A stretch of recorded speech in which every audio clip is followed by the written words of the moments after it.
Okay, so welcome back for our uh, third class meeting. So last week we mainly in the first meeting we mainly went through just kind of some administrative logistical stuff, introduced a little bit about what statistics is, and then in our second class meeting on Thursday we talked about what is statistics and we started the chapter one PowerPoint. So the announcements are for today. The chapter one PowerPoint is now posted on Blackboard. It was posted last week as well, so you can find that. Um, Blackboard went down, what was it, Wednesday night, so I wasn't able to post it before the class, but it is up on there now. And also the chapter one and chapter two homework is posted on my stat lab. So chapter one is posted and is due this coming Sunday. So ideally we'll get through the chapter one material between today's class and Thursday's class. If we still have a little bit to wrap up, I might push one of the chapter one sections to next week, but kind of plan for that to be due this Sunday. And then chapter two is posted on my stat lab, and kind of the tentative due date for that is the following Sunday, 9/6. Although we probably won't make it all the way through chapter two next week. So I might kick one of those sections to the following Sunday, the one after 9/6. And then today's plan is just to continue with chapter one, continue working through our PowerPoint. Um, the quote of the day for today, or I guess this is an idea of the day. Usually I use some kind of, famous quote, but this is more of just a general idea, is to make strategic use of the learning curve. So the learning curve is this kind of idea that, and there are, I suppose, different iterations of this, different ways to think about it, but on the horizontal axis, we have something like effort, and on the vertical axis, we have something like mastery. And the learning curve looks something like this. Um, and some people will debate maybe it looks a little more like this. Maybe there's a little bit of a flat part at the very beginning when things are kind of difficult. And there are some different concepts related to the learning curve, but this is how I'm kind of thinking about it in this context. Is if you put in a, say, moderate amount of effort, maybe you take one or two courses in a certain subject, or maybe you devote a little bit of study, you read a couple of books or textbooks or something on a topic, or you engage in some debate, some consistent and meaningful debate, not just kind of sitting around, chatting on a certain topic with say friends who have similar interests. You can gain a decent bit of mastery pretty quickly. Or maybe, I know there are some IT folks in here, so you do a little bit of programming in a new language, or you learn a new programming concept. There's a lot you can do with that, right? So if you put in a little bit of effort, you kind of get an outsized benefit in mastery. If you want more mastery after that point, you have to put in a lot more effort, right? So if you want to be the best in the world at something, you pretty much have to devote your entire life to it and be pretty lucky or fortunate or talented or something like that. If you want to just be better than most people at this thing, you can probably do that with a moderate amount of effort, right? So there's a guy, I forget what his name is, but he's a professor at a university, and on one of the YouTube channels I watch, and he talked about kind of he wants his research folks to have kind of a comb idea where you have like a broad base of understanding and you can go very deep in a couple of spots here and there. So, there's a couple of spots where you have a very high degree of mastery. That's kind of your research project areas. But you also want to have a broad understanding so that hey, maybe this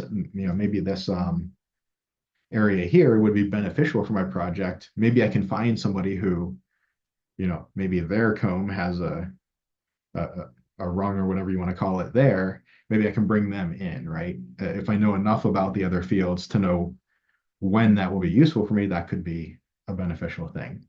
Um, but making strategic use of the learning curve in my mind is, if you ever heard, like, you can be a jack of all trades, but a master of none. You can't be a master of everything, but you can be a master of a couple of things and then have a broad enough base of support that whenever it'll be valuable to either bring somebody else in or maybe pursue a little bit more mastery in that area yourself. Um, and I think, continue on from some of our discussion last week, I think this is a tangible benefit of general education, where you're seeing a lot of different modes of thought and getting some experience with them. There are some, intangible benefits. I think a lot of intangible benefits of general education that we talked about last time, but I think this is a tangible benefit. And then as a math guy, I kind of tend to like to think of knowledge in kind of quadrants, and there's a certain quadrant that I like. So I like to think of knowledge, if I can spend my time or my effort increasing my mastery in certain areas, what would I tend to target? So I think of there being kind of two axes. There is uh, this kind of time constant axis. So there's uh, slow versus fast time constant. And what I mean by that is how long does it take until the thing that I learn is no longer useful, right? If I, watch a sports game or something this weekend and everybody's talking about that really cool play at the water cooler on Monday, that's relevant, but 2 weeks from now, that's not relevant anymore. If I walk up to the water cooler and talk about this cool play that happened a month ago, you know, people aren't going to be interested in talking about it anymore. So that's kind of a fast time constant in the case to zero fairly quickly. Or slow time constant stuff is like if I learn a new theorem in math, it's like that theorem is going to be that theorem forever. And then kind of in the middle is kind of where I see maybe like IT, right? Things kind of change at a faster pace in IT. So you have to realize that if you go into something like IT, you have to be okay with that mentality of you're going to spend a little bit of time or maybe a lot of time doing what feels a little bit like spinning your wheels, but you're keeping up with, the new programs, the new technology that's coming out, and then you can be a resource for the folks who, don't keep up with that as aggressively and then get left behind, like myself. So, when I reach out to the Blackboard folks, I'm really happy that they know all of the new things that have come online and they can just be like, oh yeah, you just go to this thing and that'll do exactly what you want. I'm like, all right, cool. I didn't have to spend 3 hours poking around and learning that. And then on the other hand, there is foundational versus trivial knowledge. So if I learn a piece of knowledge, if I achieve a bit of mastery, can I build on that? Or is it just kind of isolated from all other aspects? And I don't think any one of these quadrants is, necessarily better or worse. Uh, but I tend to like this one, right? That's just my kind of my mentality and my philosophical bent is I like to know that if I learn something, I can kind of keep it for a very long time and it stays relevant for a very long time and I can build on it. Um, but that being said, if you're an investor, well, this kind of fast time constant and maybe trivial knowledge, well, that can make you a lot of money, right? If you know that this business is doing this thing in the next week, uh, if you can make a trade based on that, maybe you can make a lot of money. So that's not to say that the other three quadrants aren't valuable, but at least in the mathematical mode of thought, I think we tend to prefer this kind of quadrant of knowledge. So that's kind of the thought for today is um, learn a little bit of everything, spend a little bit of effort on a lot of different subjects, and have a broad base, and pick a couple of things where you spend a lot of effort to achieve more mastery than most people out there, and that's going to be what you're going to look at for your career. Okay, so that's our kind of intro for today. Any questions, any thoughts on anything from last week? Okay. Let me switch my screen share then, and we will pop up the PowerPoint. Let me see if I can get this to start on it. Okay, good.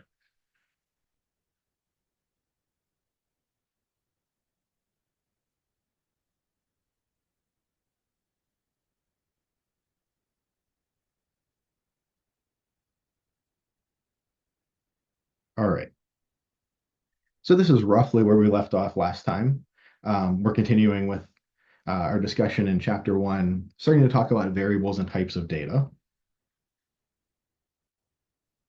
And as I said, the PowerPoint is up on Blackboard. You can get it there, or I posted it in a chat last time. So If you didn't grab it off of chat, you can get it off Blackboard, but if you did grab it off chat, this is the same PowerPoint as last week.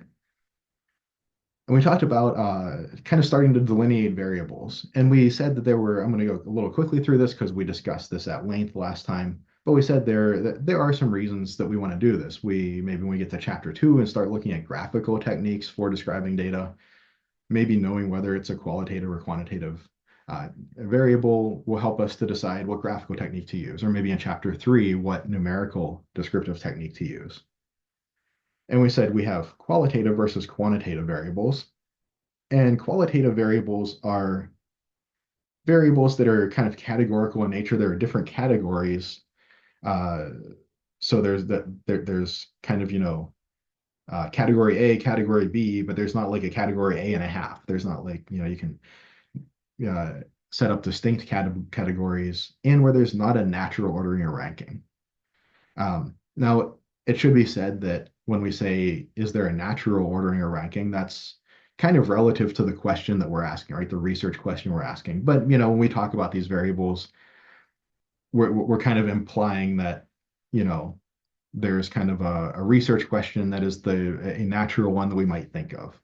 So, for instance, political party, right? Maybe Republican, Democrat, Libertarian, Green Party, Independent, probably a couple others out there.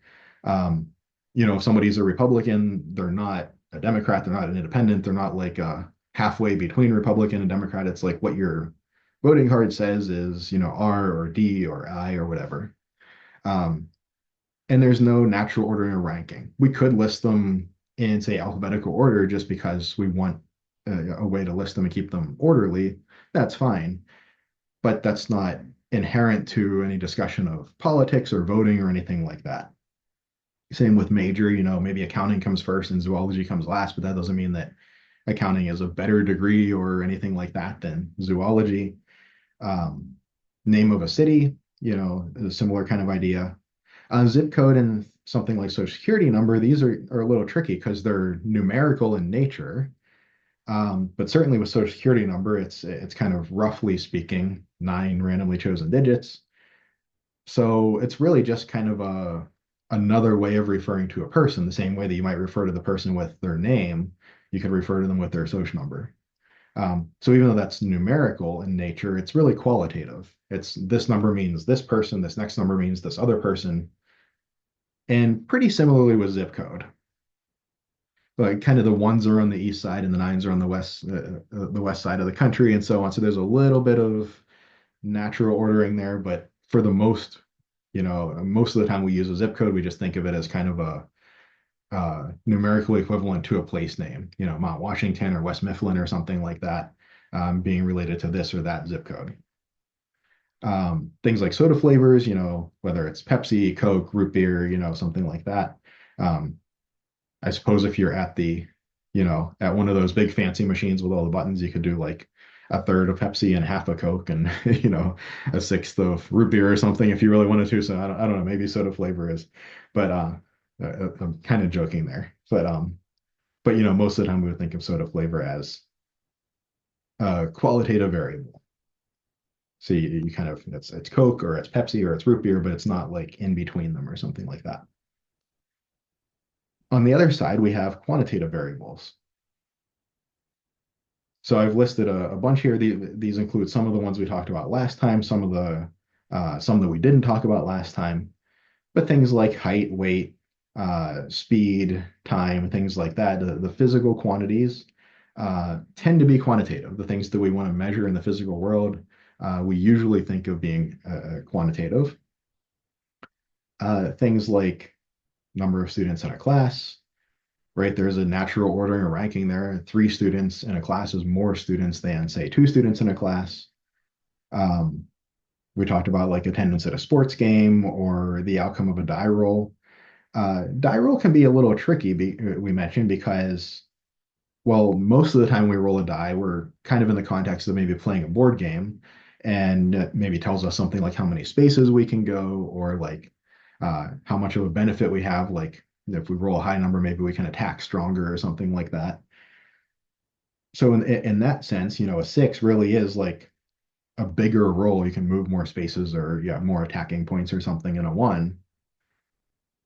But we could imagine that there are other research questions that might make die roll more like qualitative. If I have 6 cans of pop and they're different flavors and I really have trouble deciding, I might roll a die to decide which can of pop I'm going to drink. And that would actually be more like qualitative. It would be more like a zip code or a social number because I'm just associating a die roll of 1 with Coke, a die roll of 2 with Pepsi, and uh, that's just a relabeling of a qualitative variable. But I think most of the time that we think of the outcome of a die roll, a 6 is like a bigger roll than a 1, right? You move more spaces, something like that. Uh, and we also, but just to point out the fact that there is some gray area in this, right? Sometimes context matters. Sometimes we have to make these kind of tough decisions. Do I want to use this or that graphical technique? Kind of maybe either one could be reasonable. Or do I want to use this or that numerical descriptive technique? Maybe either one could be reasonable, and I have to make a choice of what I really want to bring to the forefront of my presentation of that data. And then we discussed the idea in quantitative variables, so a kind of a subdivision of quantitative variables being discrete versus continuous variables. And again, I think it's important to say what this is not, because a lot of folks look at the word continuous and they think, oh, that means you're like continuing to collect data. And that's not what it means. It doesn't mean like, some people will say like, oh, well, I think the stock market kind of, tomorrow and the next day there will be another price for this stock. So it kind of continues on where if I have students taking an exam, like the exam's over, these are my students, these are the grades, and that's it. That's not what we mean by discrete or continuous.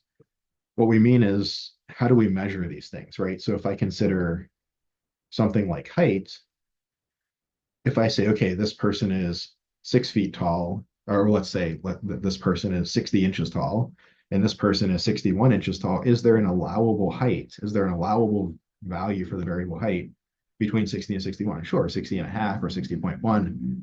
Between any two allowable heights, there are more allowable heights. So we call that continuous. Whereas something on like, I actually have die roll come on here twice, but something like a die roll outcome, we can get a 1, we can get a 2. But if I consider those two allowable values for that variable, 1 and 2, is there anything that I can get that's between those? No, there's not. And another way to look at this that's pretty much equivalent is, does the concept of a next allowable value for that variable make sense? If I roll a 3, what's the next biggest number I could roll? It's a 4. If I roll a 4, what's the next biggest number I could roll? It's a 5. If I measure somebody's height and they're 60 inches tall, what's the next biggest height that they could have? Well, it's not 61 inches. They could have a height that's smaller than that, but still above 60. It's not 60.1. It's not 60.01. The concept of a next allowable or next biggest height doesn't really make sense in that context. So things like height, weight, time, as in like stopwatch time, if we are timing a race or something like that, these would be continuous quantitative variables. And something like number of students in a class, most things that start with the phrase number of, or that you could append number of to and kind of make it make sense, most of those are going to be discrete, right? You can have 10 students in a class or 11 students, but you can't have like 10 and a half students. Or if you have 12 students in a class, what's the next reasonable number you could get for that variable is 13. Something like a letter grade, even though these are letters, it's still kind of quantitative in nature. There's a natural ordering, a natural ranking. I think everybody in class would prefer to have an A to a C to an F. But it's discrete, right? What's the next allowable letter grade up from a C? It's a B. What's next up from a B? It's an A. Even if we had a plus minus system, we just have more gradations, but it's still discrete. And sometimes we have to be a little bit careful, a little more detailed about what we're talking about, because if we express the grade as a percentage, say a final course grade, I think this would be continuous, right? I mean, as long as we have like lots of assignments and things. I mean, I suppose if I gave you like one exam with 10 questions that were equally weighted and that was your entire grade for the course, then it's like, well, you can only get 10, 20, 30, 40, 50% in the course. But for almost any reasonable course, I think percentage would be more like a continuous variable. So if you get a 90%, somebody else could get a 91%, or maybe 90.5%, or maybe a 90.1%. Those would all be kind of reasonable outcomes. Some other things that we didn't talk about last time, things like, what place finish did you finish in a race? So we could talk about timing a race and saying, you ran this race, how many seconds did it take you to complete it? Or you could talk about, we have 10 runners who came in first place, who came in second place, who came in third place, right? This would be quantitative, and it would be discrete. You can't come in like 1.5 place or something. Let's suppose that, we're not allowing for ties and so on. As kind of an aside, I think it was in China, they did these robot games. It was kind of like the Olympics for robots. And I saw just like a little short clip. I think it's real. Like I didn't look too deeply into it, but these robots were like racing, like running racing, and it's like okay, they kind of started off looking a little goofy, like kind of getting their selves going, and then this like robot, this one just like took off, and it looked absolutely terrifying. So, and then it ran right into a wall, so it was kind of funny at the end, but I was like, oh geez, all right, I definitely don't want to be chased by a robot that's faster than Usain Bolt. Like, uh, it kind of transitioned from silly, like wobbling around, to terrifying to silly again when it ran into the wall. So uh, that made me feel at least a little bit good. I'm like, okay, I can just like turn left and it'll just, crash or something. At least maybe for the next week, I can get away. But anyway, so some other things that we didn't talk about, things like, say, an SAT score, an IQ test score. Um, we might look at an SAT score and say like, oh, I think that's discrete because you can only increase in chunks of 10 units. But on a scale that goes up to a couple thousand, or was it 1600 or something like that, that's a lot of 10-unit increments. So we might actually model that more like being continuous. Same thing with something like maybe an annual salary. Okay, you can only increase your annual salary by 1 cent increments, but there are so many 1 cent increments in any kind of, salary range that it probably makes a little more sense to model that as continuous rather than discrete. So sometimes we don't want to be so pedantic that we end up, using a kind of a silly graphical technique or numerical technique. Okay, so I fleshed this out a little bit. We talked about variables a little more. Any questions before we move on? And as I mentioned last week, when I'm in full screen like this, I have the chat hidden just because there's only so much room on my screen.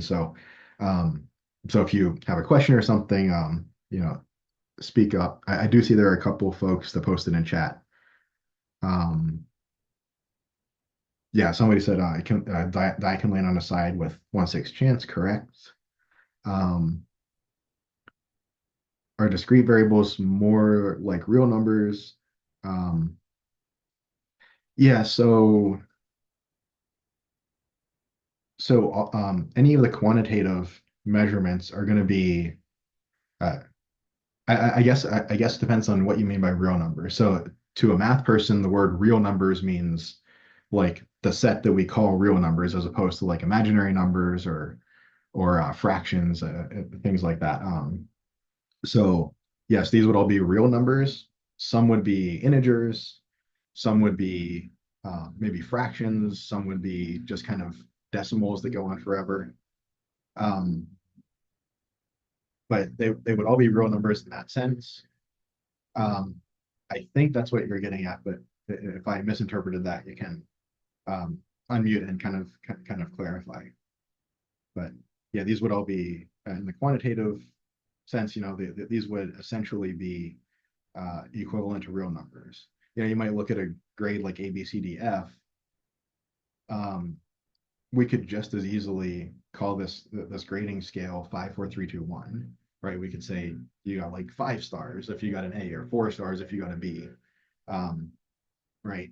And in fact, I have even on here number of stars on a rating scale on, say, like an Amazon rating or something like that. So, um, these are, even if they don't look directly like numbers, they kind of function like numbers.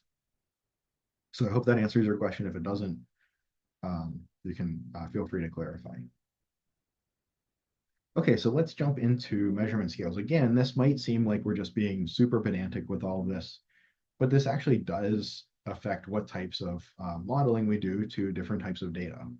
What types of, and particularly what types of modeling we don't want to do to certain types of data. We maybe in some instances don't want to take an average because taking an average of this type of data doesn't have enough structure, and it would give us maybe an answer, but that answer would be nonsensical. That answer would lead us to maybe nonsensical results. So we have 4 measurement scales. I kind of page through them really quickly here, and then we'll go back and discuss them. So the 4 measurement scales in kind of increasing order of structure.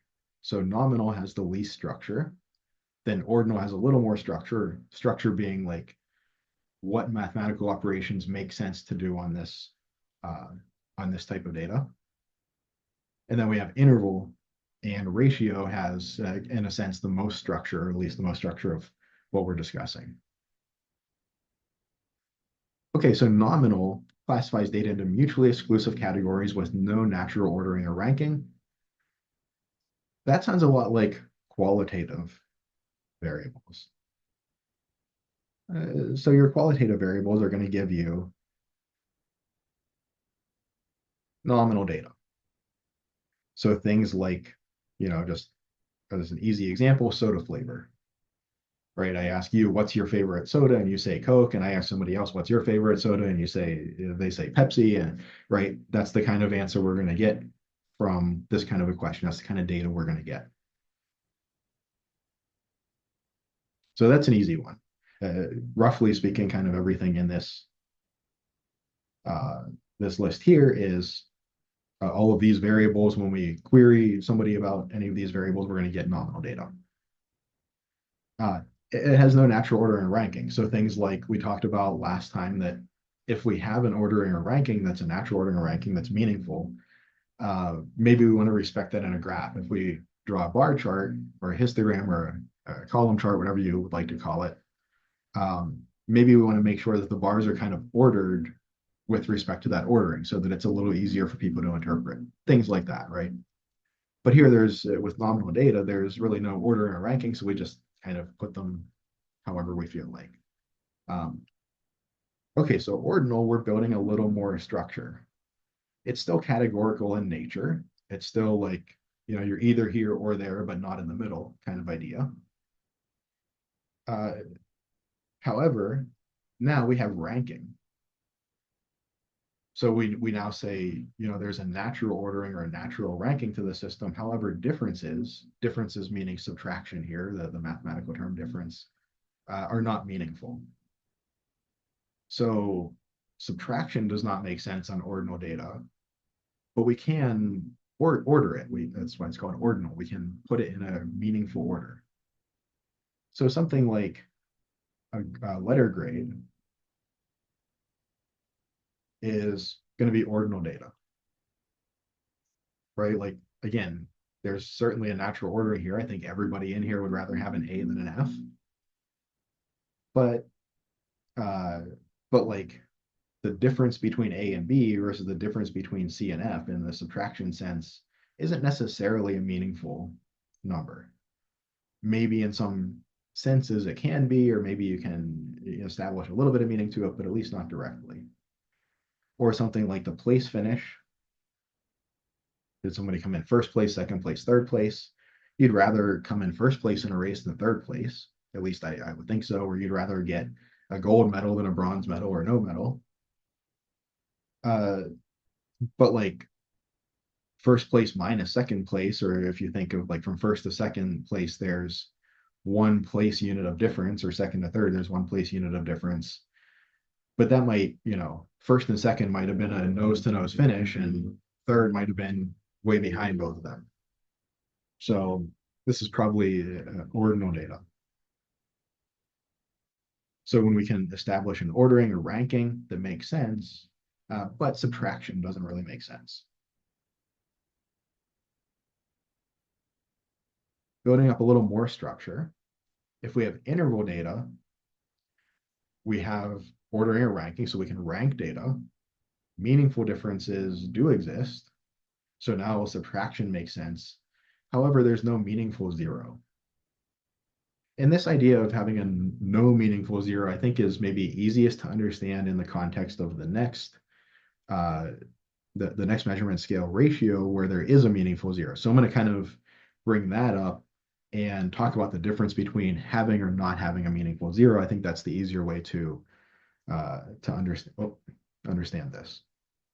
So ratio data possesses the characteristics of interval. There's a natural ordering or ranking. Subtraction does make sense. And in addition, there's a true zero. So if we look at the follow-up, ratio data means that division makes sense. So a true zero can be kind of interpreted in two different ways. A true zero can mean if I measure the thing and get a result of zero, then that means there's none of that thing. And you might think that's a silly thing to say, but we'll look at a couple examples that I think will hopefully make you realize that's not a silly thing to say. That's not always true. The other way that we could look at it is if we measure two things, if the measurement of one is twice that of the other, then the first thing has like double the amount of whatever we're interested in that the other one has. So that's what it means to have a true zero. An interval does not have a true zero. So let's think about a couple things that do have a true zero, and then a couple things that maybe don't. Let's think about height. So the height of a person, right? Um, Now, this might, yeah, the first way of thinking about a zero might be a little silly here, right? Because if you measure somebody and they have zero height, that doesn't really make sense for us to think about. But let's think about it the second way. If I measure, say, a kid who's 3 feet tall, and then I measure an adult who's 6 feet tall, the 6 foot measurement is twice the value of the 3 foot measurement. And the adult has, like, in a sense, twice the height. In other words, I could like stand one kid on top of the other kid's head. Don't do that. You probably get in trouble or something. You could stand one kid on top of the other kid's head, and then that second kid's head would be at the same height as the adult standing by themselves. So the 6 foot tall adult has like twice the height of the two kids that are 3 foot each. So the measurement is 3 to 6 is twice, right? That ratio or that fraction. And the quantity of the thing we're interested in is twice. So this is ratio. Or we could look at something like, maybe let's look down here at revenue. So we look at the revenue of a company, the amount of sales it had or something like that. We could imagine that a company that maybe is not particularly good at what they do has zero revenue. It just didn't bring in any money. If I look at the revenue category on their financials and it says zero, then that means they didn't bring in any money. They didn't make any sales. That's a true zero. Or if I look at two companies, maybe say Apple versus Microsoft or something like that, and I say, I'm making these numbers up completely, but maybe Apple had 50 billion in revenue and Microsoft had 100 billion in revenue. Well, the measurements, the numbers that I got off the financial statements are 2 to 1, right? One is twice the other. And whatever I said, Microsoft brought in twice the amount of money as Apple did. So ratios make sense. There is a true zero. This would be ratio data. Now, again, you might say, well, isn't like everything ratio data then? Well, let's consider temperature, right? So you go outside and you look on your phone and you say it's, whatever it is today, 65 degrees out today. Well, what if I looked on my phone in the winter and I saw that they said the temperature right now is 0 degrees Fahrenheit. So I measure the temperature, I get 0 degrees Fahrenheit as my measurement. Does that mean that there's like no temperature or that there's like no heat outside or something like that? Well, no. It's just kind of like a stake we stuck in the ground somewhere and we kind of go up and down from there. So this is not a true zero.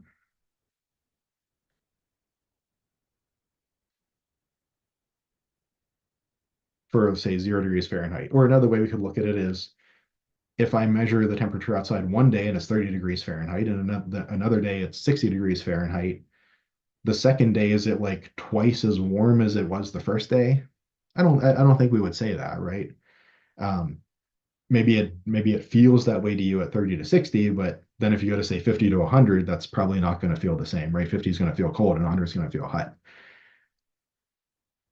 So we see the ratios don't really make sense if the one measurement is twice that of the other. If the number that I get from one measurement is twice that of the other, it's not like it feels twice as warm.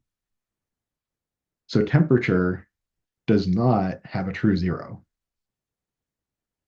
On the other hand, differences do make sense. In other words, if I go from 0 degrees Fahrenheit to 1 degree Fahrenheit, and then from 1 to 2, and from 2 to 3, each of those differences, each of those increments does represent the same increase in temperature. Roughly speaking, kind of the same increase in kind of internal kinetic energy. Oh, where did my blue marker go? There we go. So temperature in, say, degrees Fahrenheit, well, not ratio, doesn't quite have that much structure, but it does have enough structure to be interval. In degrees Celsius, we might look at this and say, oh, maybe this is ratio because here, like zero kind of means something. Zero is like the freezing point of water. But it doesn't really mean something, right? I mean, it's the freezing point of water. We have it there for a reason. But again, if we're measuring temperature, we're probably interested in like how warm does something feel or something like that. And we just chose where to stick our flag at a different place. In Fahrenheit, it's a little bit in an arbitrary place, although there's a reason that we chose zero for Fahrenheit as well. But for Celsius, it's the same thing. We just chose kind of, back when they were messing with these scales, we chose uh, a substance that could be reproduced in different labs, and we said, so okay, freeze water, and then its temperature is 0 degrees Celsius. So degrees Fahrenheit, degrees Celsius, both interval measurement scales. Does anybody have a thought on, do we have a temperature scale that actually is ratio? Where zero measure. Technically, the Kelvin scale is one of them. Yeah, exactly. So Kelvin, if we have 0 Kelvin, which as an aside, we don't talk about degrees Kelvin, we just talk about kelvins. Um, so if we have 0 Kelvin, that is absolute zero. That means that, this heat energy that's like molecules jiggling around that makes some things feel warm if they're jiggling a bunch and feel cold if they're jiggling a little bit less. At 0 Kelvin and absolute zero, in a manner of speaking, nothing is jiggling.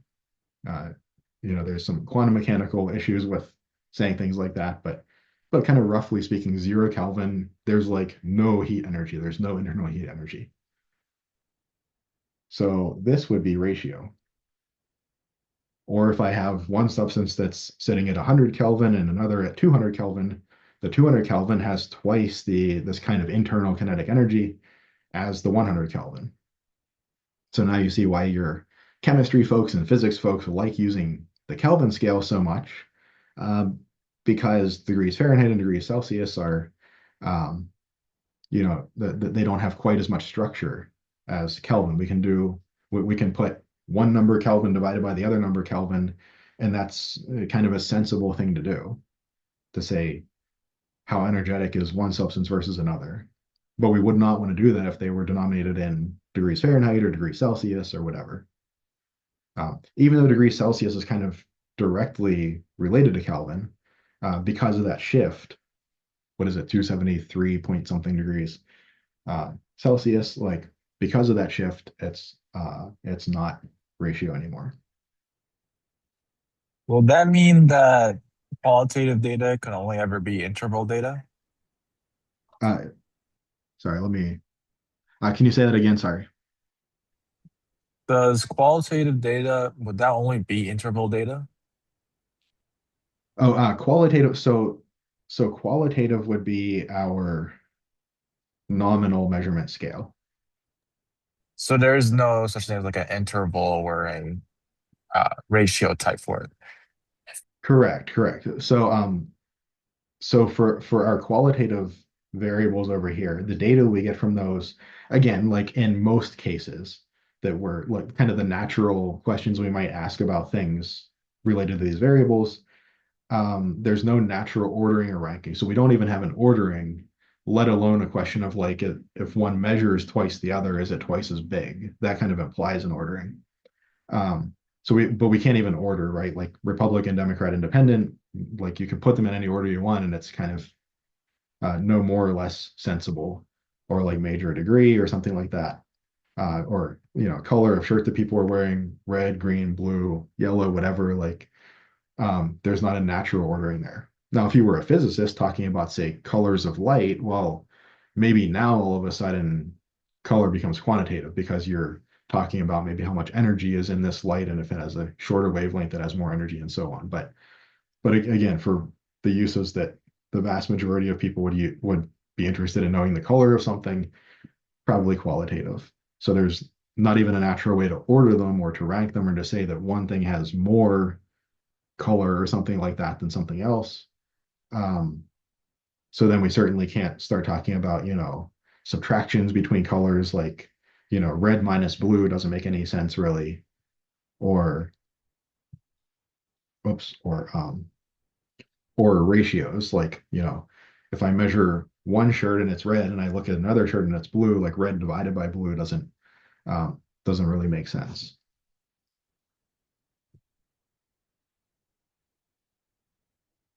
Okay, but so another thing with ratio data is I, I don't want to say all the time because the whole never say never thing, but most of the time that you see a number of type of situation where you're counting something, usually that's going to be ratio. So if I'm counting number of students in a class, usually if I'm counting something, I kind of start with zero, and then as I accumulate more of that thing, I start notching that number up.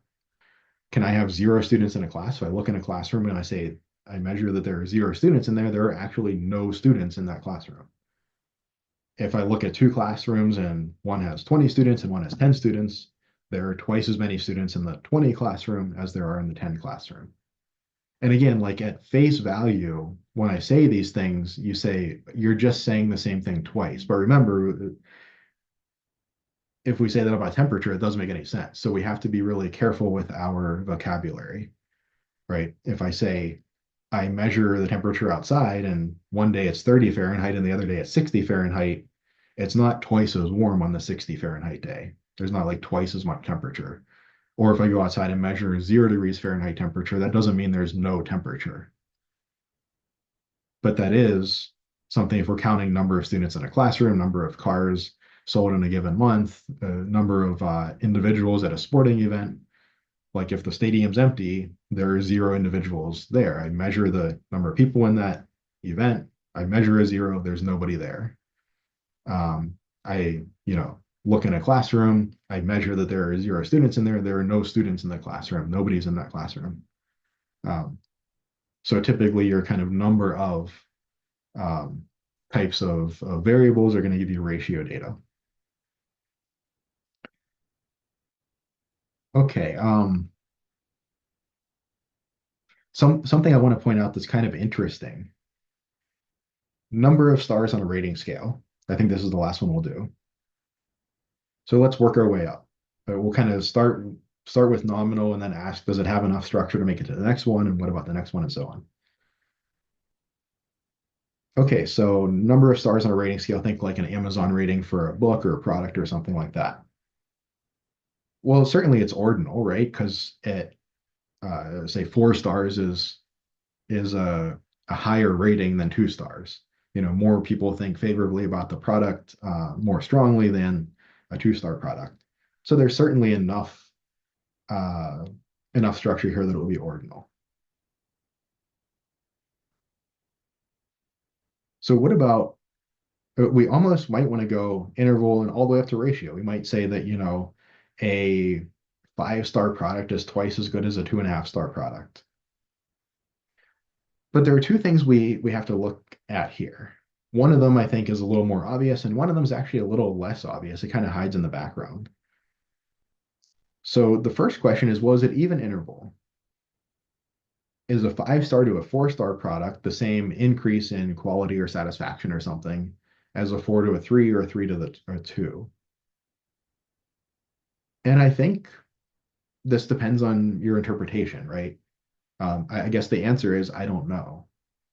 And sometimes we have to make a judgment call. Like, do you think that that's the case or not? Maybe you have to look into it a little more if it's a really serious research question you're asking. Um, my gut feeling is probably not for most products, right? Like most people, if they're super happy with the product, they rate it a 5, and pretty much anything other than being super happy with it, they're going to rate it like a 3 or below or something. Um, but maybe you don't think that that's true. Uh, so the answer is, well, I'm not really sure. But let's hypothetically, for sake of argument, say, okay, we do think that that's true. We think that the decrease in quality or satisfaction from a 5 to a 4-star product is the same as a 4 to a 3, 3 to a 2, and so on. Then we can ask, well, what about ratio? Is a 4-star product then twice as good as a 2-star product? Let's even say that we think that there's a sense of kind of ratio-ness underlying this. But we actually notice that if I think of number of stars, if I was thinking of a ratio data, I would want to be able to rate 0 stars, right? Like this would be necessary. It's not a sufficient condition, but it would be a necessary condition for me to have ratio data. Except that in almost no system do they allow you to rate something 0 stars. I don't know why, um, but in almost no system, uh, it's always like 1 through 5 stars, right? So the 0 doesn't even exist. In other words, if everybody who tried this product absolutely hated it, it would be a 1-star product, not a 0-star product, right? So sometimes you'll actually see that folks who maybe set up surveys or something, because people are used to answering questions on like a 1 to 5 or 1 to 10 scale without a 0 there, they'll ask the question this way, and then they'll kind of convert it to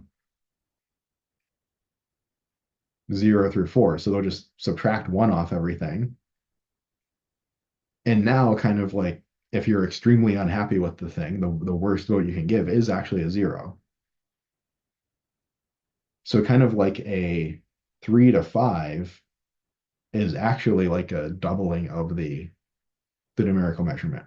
It's a little tricky, right? Because even if you, for sake of argument, say, okay, maybe we do think that there's meaningful differences and so on, it can't be ratio in this strict 1 to 5 structure because you can't even give 0 stars.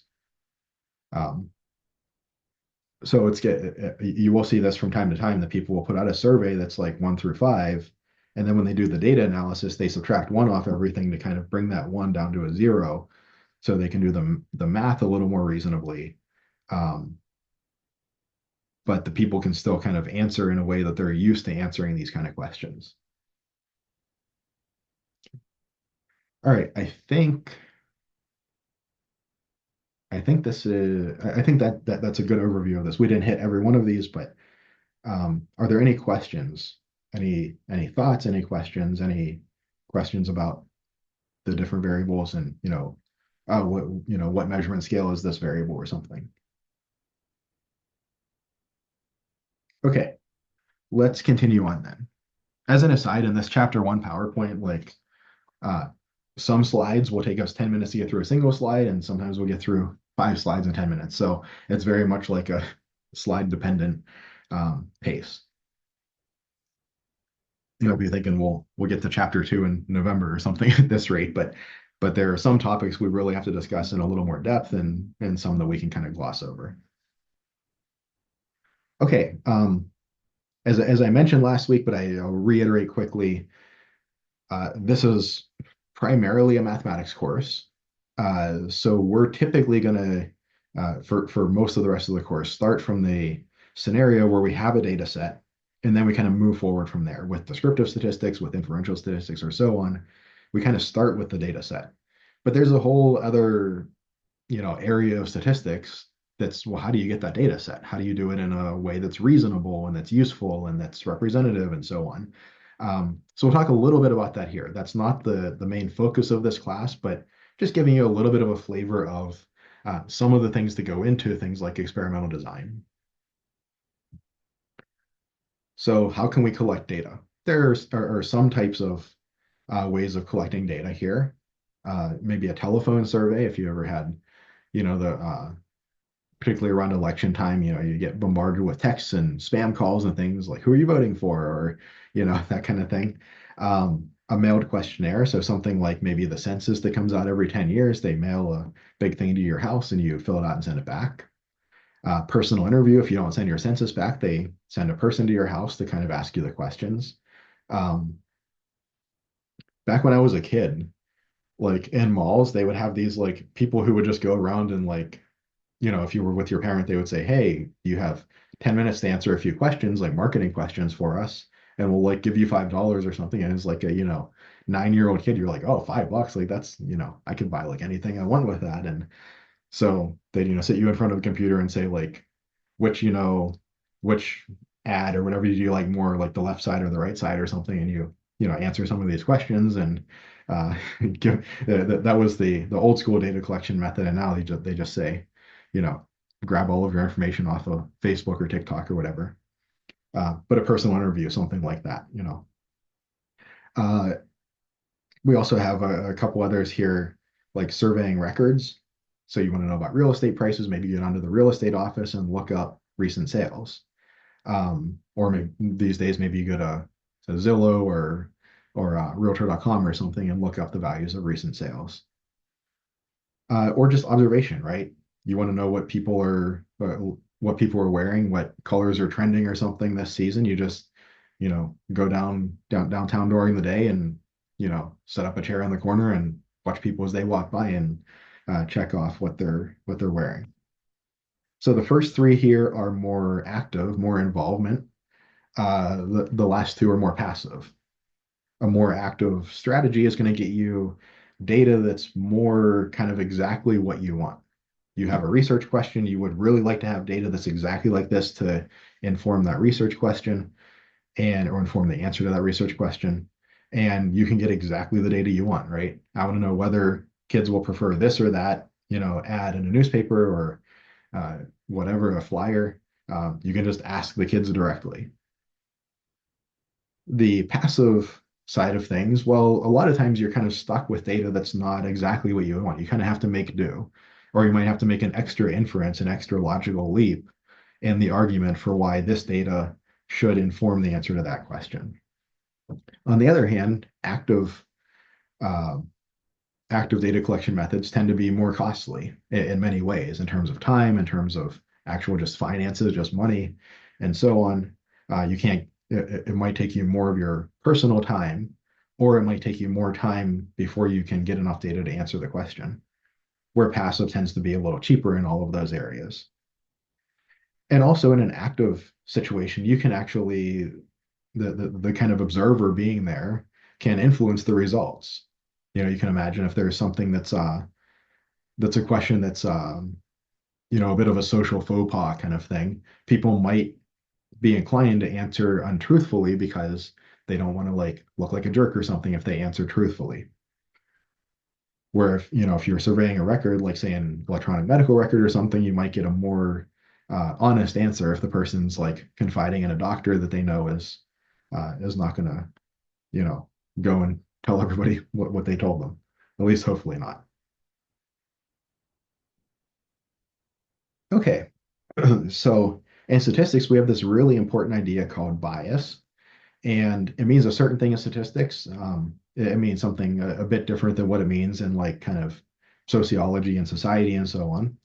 But we say that a statistic, and just recall, we have kind of the the group of all people that we want to say, or all individuals that we want to say something about, maybe people, maybe individual data points of some sort. Maybe this is like all people in Pittsburgh, and we call that our population. So I want to report what is the average height of everybody in Pittsburgh. That's my population. And keep in mind, like kind of in an ideal situation, if I was omniscient, I would just query the whole population, get everybody's heights, compute an average, and there's my answer. In practice, I almost never have access to that. It's either too time consuming, too costly, people might not cooperate. So from here, I take a sample.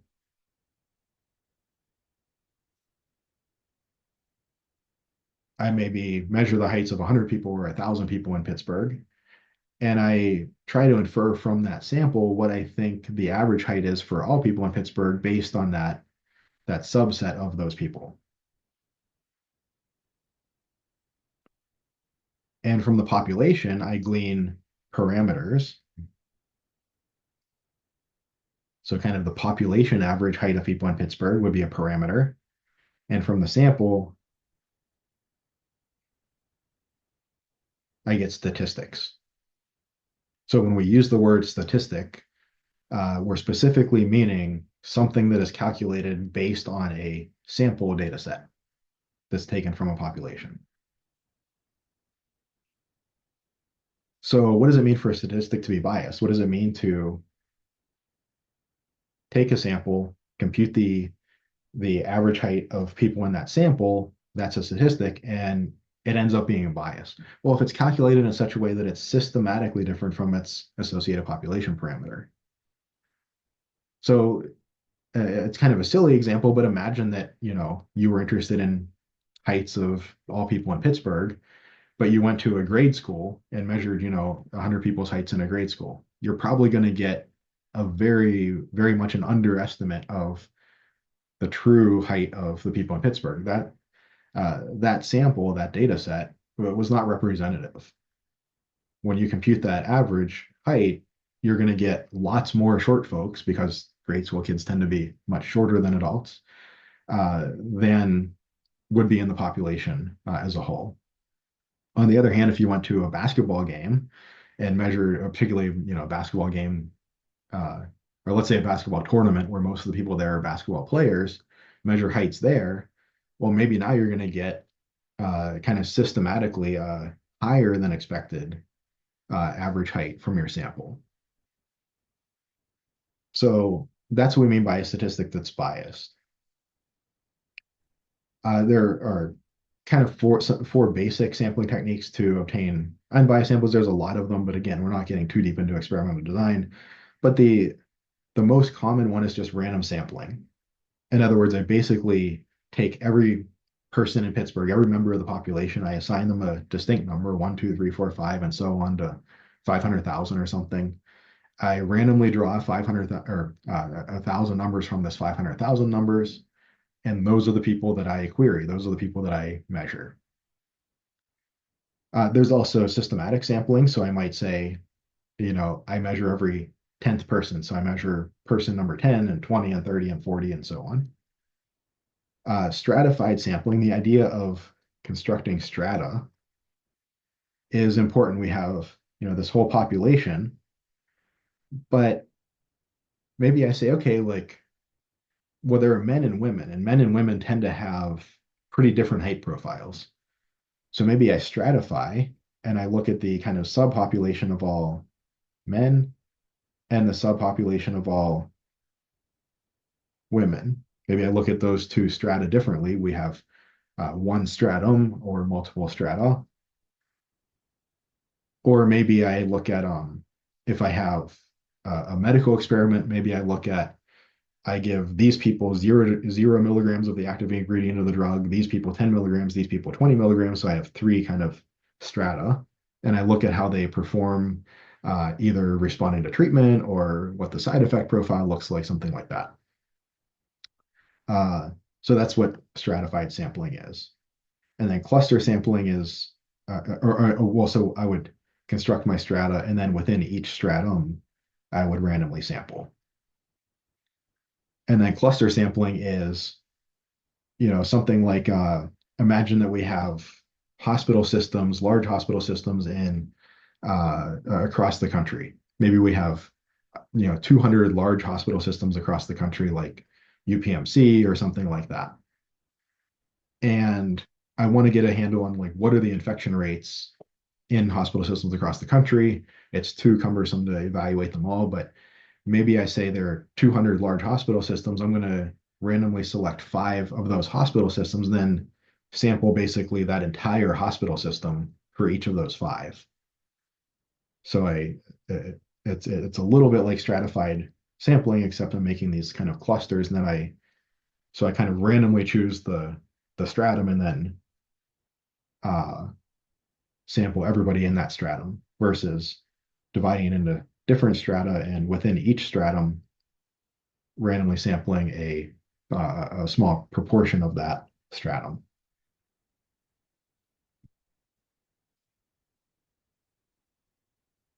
All right, we're gonna, oh, and there are some other examples here.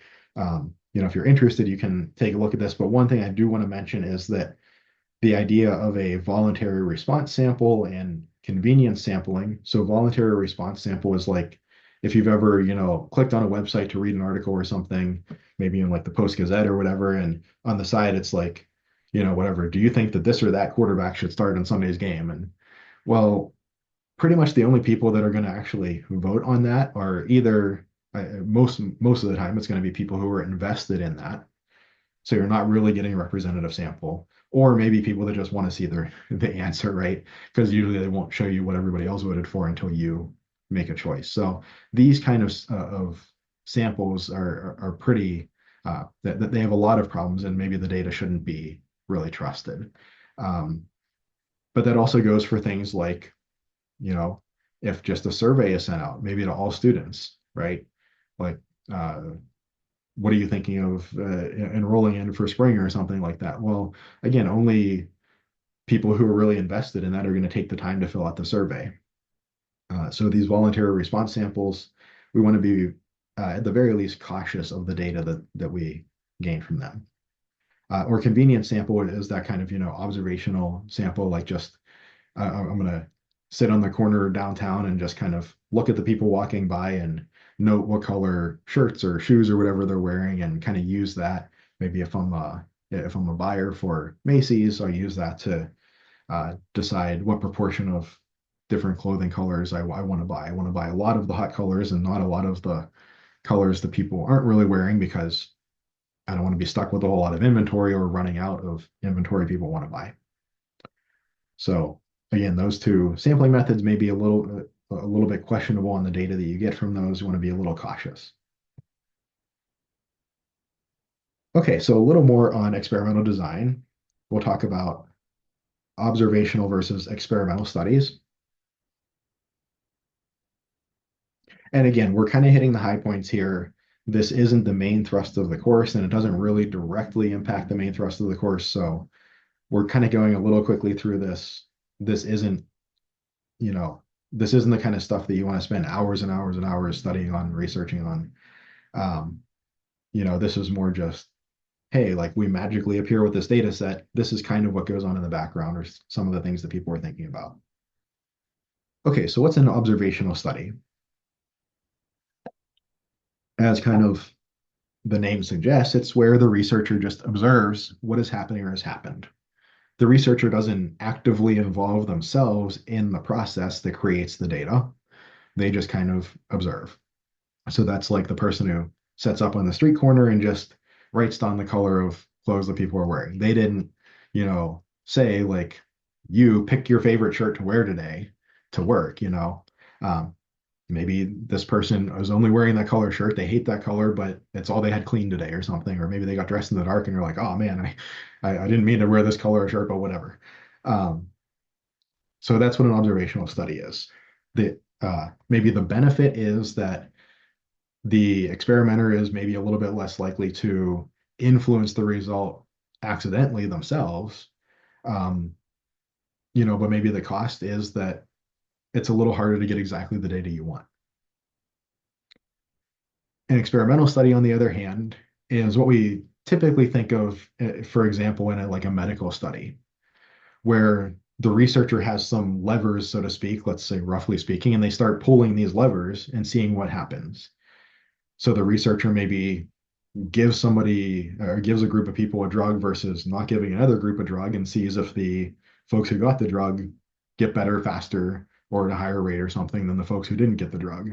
Or maybe they see if the folks who got the drug have, um, a side effect profile that's just not um, conducive to them continuing with that drug.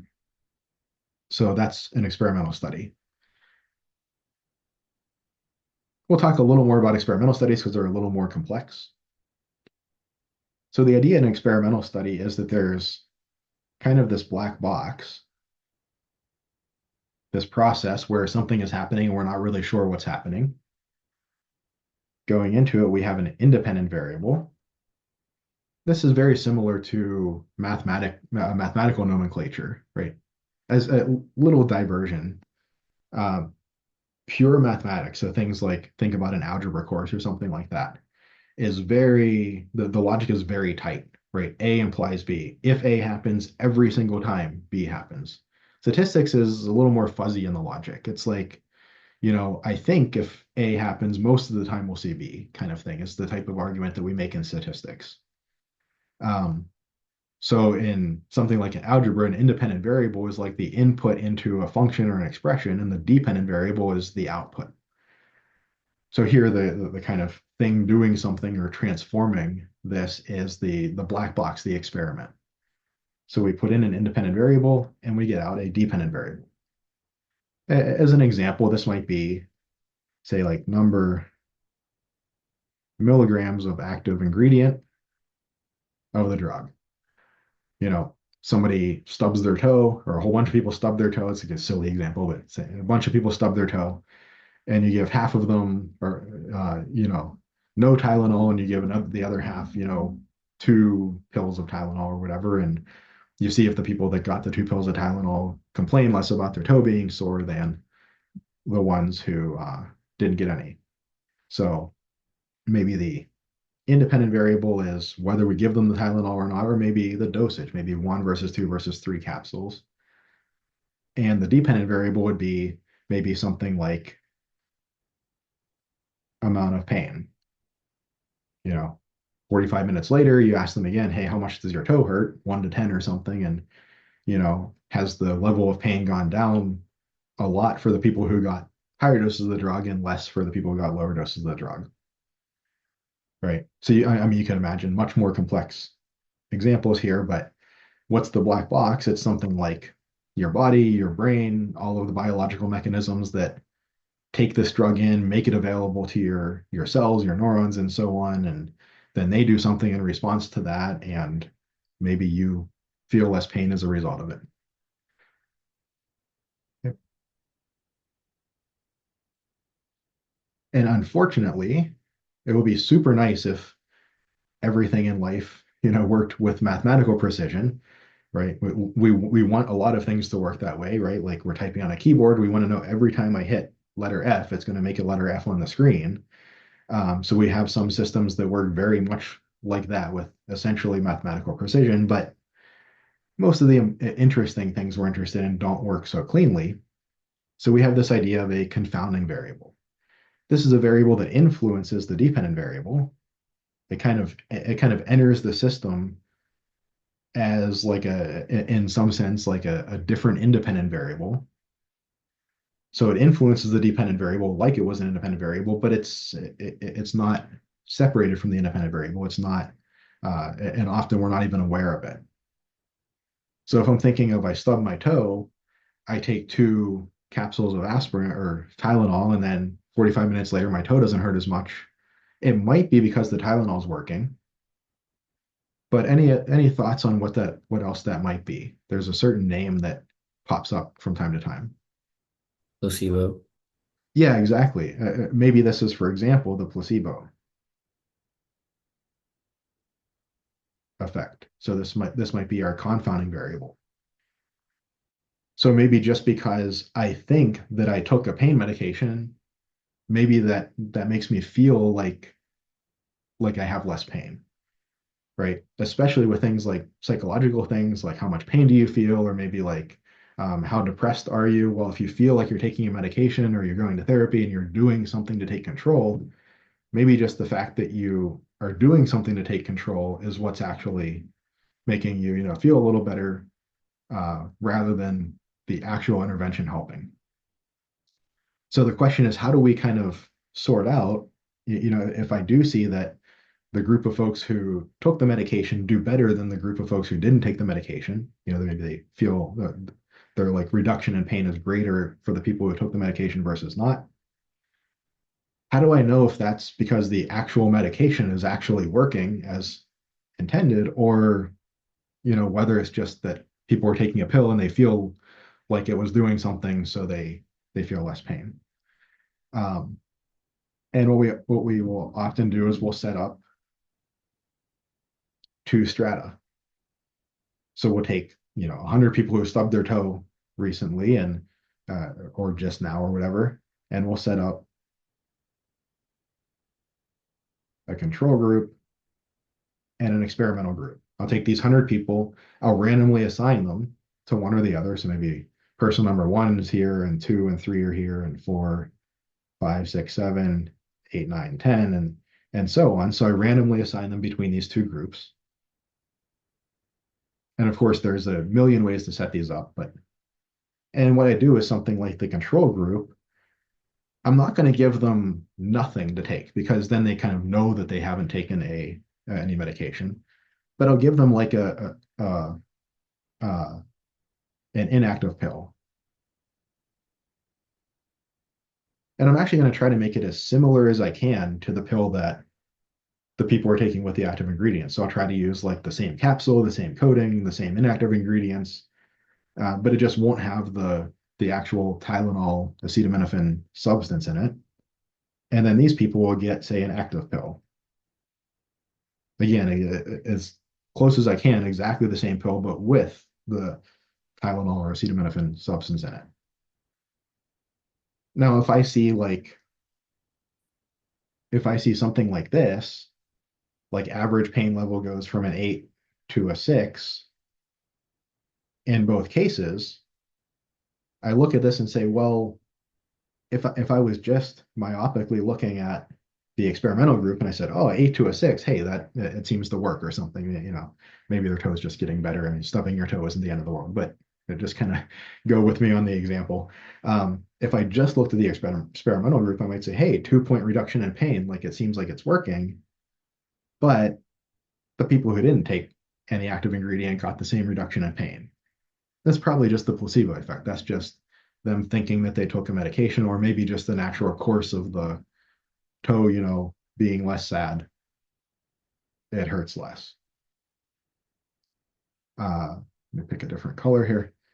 On the other hand, if I see like maybe an 8 to the 6 in the placebo group, and I see like an 8 to a 3 in the experimental group, well, it seems like maybe a little bit of this 8 to 3 reduction is placebo effect or something unrelated to the medication. But I'm getting a more substantial decrease in pain. So there's probably a little bit of that contribution from placebo effect or some other confounders, but some of that contribution is actually seemingly from the medication they got, because that's really all that's different between these two groups.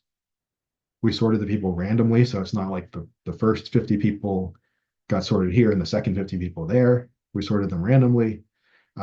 So hopefully maybe some people are just more resistant to pain than others or whatever. Hopefully that'll kind of got kind of shuffled up pretty well, and we have kind of equal representation of all of those characteristics in both the control and experimental group. And really the main thing that's different is, did they get the active ingredient or not? And it seems like the active ingredient is doing something. It's not carrying all the weight, but it's having an effect. As opposed to a situation like this where, it seems like probably the active ingredient isn't actually doing anything. And, why take a medication then? And any medication you take has risks. So why take a medication then if you aren't getting a benefit from it. Although on the other hand, the placebo effect is in effect. So if you can go to work now because you feel like your toe's better, even if the medication isn't actually making your toe feel better, well, maybe that's a benefit to you. So, um, all right, any thoughts, any questions on any of this?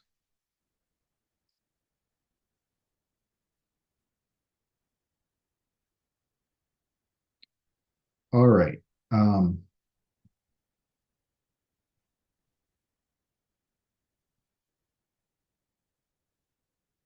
Okay, so let's jump to the next set of ideas.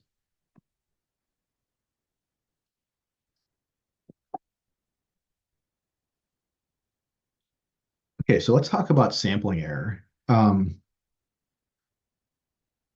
This seems like a kind of just a minor, like, oh, that's kind of interesting kind of idea. I mentioned earlier that, in a manner of speaking, the thrust of the whole course is to get to confidence intervals and hypothesis testing, which are methods of inferential statistics. Essentially, essentially all of confidence intervals and hypothesis testing and the uncertainty that they're trying to handle derives from sampling error. So we're going to build up all of this mathematical structure, all this these statistical ideas, and really it all amounts to how do we either quantify the amount of sampling error, or how do we make decisions under the uncertainty coming from sampling error? So this seems like a little kind of side note, but it's really the crux of much of what we're going to do in this course. There are other, I think, very important ideas that come out of this course. I don't think confidence intervals hypothesis testing are the only important ideas that come out of the course. There's a lot of important stuff that comes out of the course. I think you can take something home with you that um, from probably every single lecture that will inform the way that you look at statistics or data as it's presented to you, or when you read articles online or read about statistics, anything like that, or maybe even just look at the world. I think there's a lot of usefulness to this course. But in terms of the kind of logical progression of the mathematical development of the course, confidence intervals and hypothesis testing are kind of the capstone pieces where everything comes together. And really, their goal is to handle sampling error, to quantify, to make decisions under the uncertainty coming from sampling error.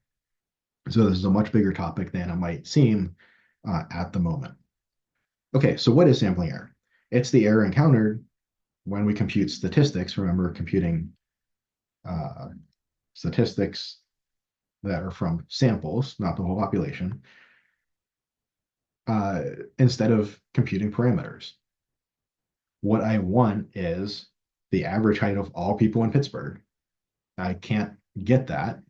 It's either not feasible or it's too costly or people wouldn't cooperate, and some people are just going to say, no, you can't measure my height. So what I'm stuck with instead is a statistic. What I'm stuck with is I take a sample, I measure 100 people or 1,000 people in Pittsburgh, measure their heights, and then from that data set and from some analysis on that data set, I try to guess or infer what is the average height of people in Pittsburgh. That guess is not always going to be perfect, right? If I go to a grade school and take my sample there, that's kind of a silly way that it could not be perfect, right? But you could imagine that I could pick 100 random people in Pittsburgh, and maybe just by sheer luck, I get, well, bad luck, I suppose, sheer bad luck, I end up measuring 100 grade school kids or end up measuring 100 basketball players. I mean, that's the break sometimes, right? Like that could happen. Hopefully it wouldn't happen if we are taking a big sample like size 100, but it could in theory happen. And then I would get a horrible estimate.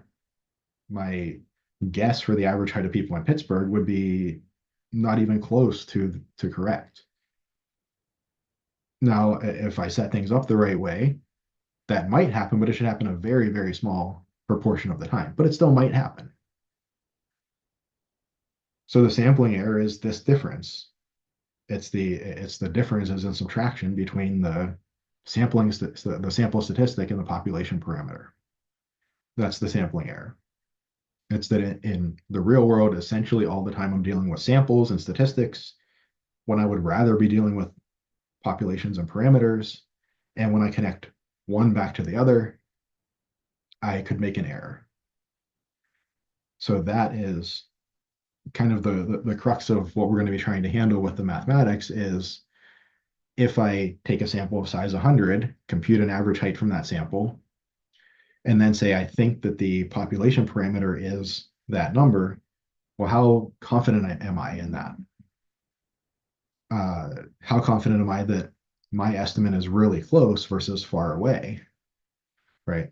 Does taking a bigger sample help with that? And if it does, to what extent?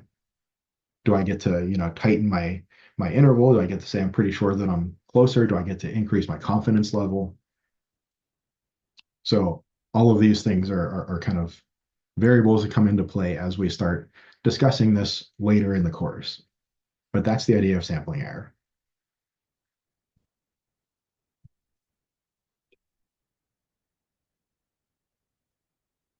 Okay, so what is statistical significance? Uh, we would say that a result is statistically significant if it's unlikely the result simply occurred by chance, right? So again, if I take this sample size 100 of heights of people in Pittsburgh, I could, just by sheer bad luck, sample a bunch of short people, a bunch of, kids or something, or perhaps a lot more kids than are representative in the population. But if I say that that's unlikely to happen by chance, if I kind of set up my experiment and my sample size is large enough that that's unlikely to happen by chance, I might be able to gain statistical significance. So if I wanted to say I think that the average height of people in Pittsburgh is above, 5'8", and I go and take a sample and my sample average, my statistic is 5'9", well, is being 1 inch above what I claimed, my cutoff was, is that statistically significant? Statistically significant. Well, that might depend on the nature of the population, how variable are the heights in the population in general. That might depend on how big my sample is. If I took a sample of size 1, that's probably not a very good sample at all for both qualitative reasons, like, you might have gotten a grade schooler, and also quantitative reasons. So when we talk about unlikely to have occurred by chance, this often kind of by default is taken to mean less than 5% chance or less than a 1 in 20 chance. But there are some, we could also have 1% or 10% are used occasionally. And we'll talk a little bit about why those numbers were maybe chosen in the past. But that'll be later on in the course. It's also very important to note, and again, we'll talk about this later in the course as well, that maybe a result is statistically significant. Maybe it's very unlikely to have occurred by chance, and we're quite certain we found something, and found a true deviation here, but it might not be practically significant. It might not have relevance. That deviation might be so small that it doesn't change any action that we choose to take based on this new data.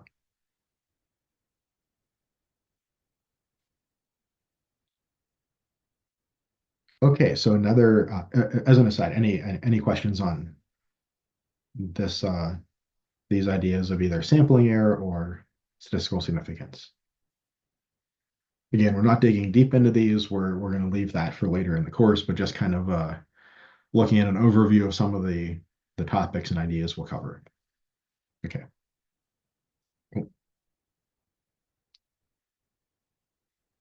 Okay, so we can talk about a little bit about correlation versus causation. We'll again hit this again at the end of the course when we talk about regression. That'll be the very last topic in the course. Maybe a couple tiny topics thrown in after that, but the last kind of major topic in the course is correlation and regression. And what is correlation? Well, correlation is the measure of the degree and type of the linear relationship between two variables. So one example that's often used is a person's height and weight. If a person is taller, kind of on average, if you measure their weight, you would expect them to weigh more. And if a person is shorter, kind of on average, if you measured their weight, you would expect them to weigh less, and vice versa.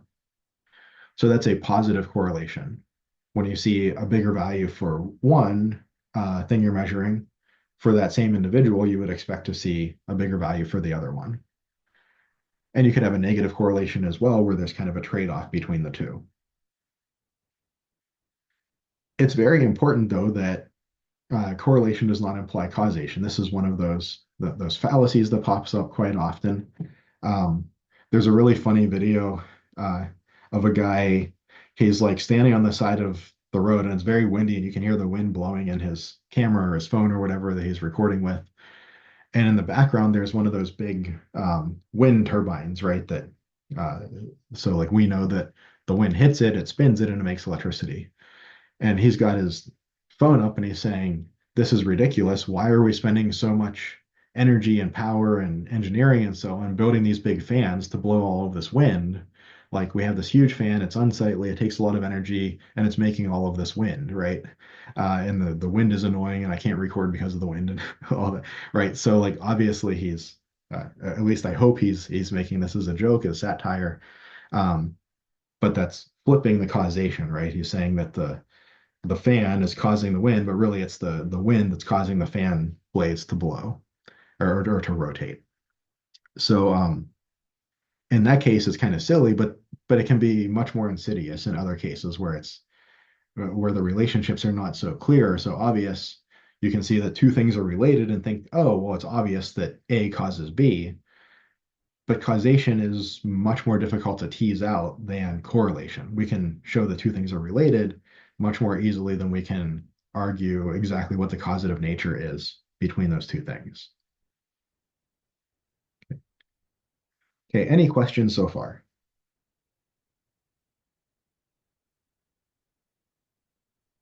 All right, then I think for our next three slides are going to be on misuses of statistics. And I want to preface this by saying that if you see an example of a misuse of statistics, that's not necessarily that the person presenting it is malevolent, right? It's not that they're trying to trick you necessarily. Um, they could simply be wrong. They could simply, be posting something and being a little bit careless, or they might misunderstand it themselves. So, so two things about that. One is if somebody misuses statistics, that doesn't necessarily mean they're a bad person. But the contrapositive of that is true as well, that if it's a person that you trust and you know is a good person, just because they present statistics doesn't mean that their presentation is not misleading. It might not be intentionally misleading, but it could still be misleading. And I've kind of roughly split this into three different slides, and I'll kind of just page through them really quick, and then we'll talk about them. So one related to samples, how we kind of generate the sample data set in the first place. The next related to that idea of bias, and we'll talk about a bunch of different biases. I think this is kind of a fun chart because it also gets into a lot of things like psychology and different ways that people set up experiments that, again, either intentionally or unintentionally, that can skew the result maybe in their favor. And then just discussions of things related to statistics, things that we calculate. Um, how can we have calculations or presentations of statistics that that kind of themselves are misleading? Okay, so let's talk about samples. And this is probably the slide that we'll end on today, and then we'll finish up the last couple on Thursday. And so we are on pace to finish chapter 1 this week. I'll probably keep all the chapter 1 homeworks due this coming Sunday. So again, if you're still working through getting on my stat lab, make sure you get on quickly, and then we'll start chapter 2 on Thursday. Will be the plan anyway. Okay, so what about samples? One thing is that we want to note is sample size. If I'm reading a medical journal and the authors come to a certain conclusion about maybe the efficacy of a drug or an intervention or something like that, something I'm going to be very interested in is what is the sample size? How many patients did they observe or treat in this sample? Is it what we call like an N of 1, and is often the letter we reserve for our sample size? Is it a case report? Is it like a, hey, we've never seen this before, this is interesting, we want to let people know about it? Is it kind of a moderate N? I don't know, maybe something like 50 to 1,000 or something like that. I don't know, 50 to a couple hundred. I mean, I think context depends a lot, matters a lot here. Is it kind of a large N? Maybe thousands.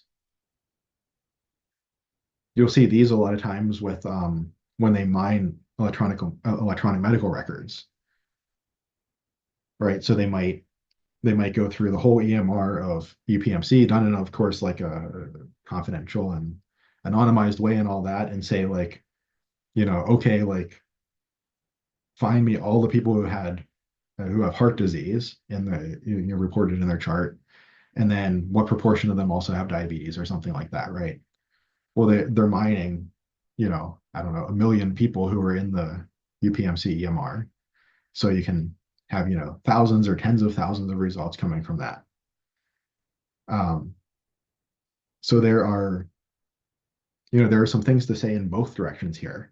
If you have a very small N, if you have only 1 or 2 patients where they've seen this certain thing occur, there's a big question of whether that generalizes to the population. This treatment worked really well for this one patient. Well, great. If we have 10 more patients in the same situation and we treat them all the same way, maybe it doesn't work for 9 of them, right?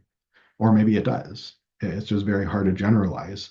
Like that doesn't mean that a case report is useless. It's, hey, here's an idea. Here's kind of maybe in a sense, a proof of concept that this could work. But we want to be very careful about generalizing to say that we think this works for a whole population based on only a couple of data points. Big data, so to speak, comes with its own issues. One big issue, as we talked about, a result can be statistically significant, but not practically relevant. And that's what we start to get into here when we have very large data sets. Even a teeny tiny actual difference that really is meaningless for any practical purpose can seem very statistically significant. So we have to understand the difference between statistically significant and relevant. As kind of an aside, I was listening to a JAMA podcast, Journal of the American Medical Association, and this guy he's an oncologist, so he's practicing in the field of treating people for cancer. So that's his main job. But he has to read the research to keep up with it. But his main job is treating patients, so he's got to be very judicious about what research he reads. He can't just spend all of his day reading research and not getting to patients. And he said one of the things he looks at in a study, and not particularly these data mining studies, but like a study where they actually have to recruit patients and actually have interactions with patients, studies where each additional patient is quite costly. He says one of the things he looks at is the sample size, of course. And he actually said if the sample size is too large, he doesn't even read the study. And his argument is, these researchers don't have infinite amount of money. So they're going to say, we think that the effect size of this treatment is going to be so much. And they're going to size their study. They're going to decide how many patients they're going to recruit into that study and pay for. Each one is expensive based on what they think that difference is going to be between the treatment group and the control group. And if they need a ton of patients, that suggests to him the difference is very small. So it's not going to impact his clinical practice. In other words, it's going to fall below the minimally clinically important difference for him to say, okay, well, now when I see this kind of a patient that presents this way, I'm going to treat them this way instead of that way. So it falls below that minimally clinically important difference, most likely, if it's a large data set where each additional data point is quite costly. I thought that was a really interesting way of looking at it, right?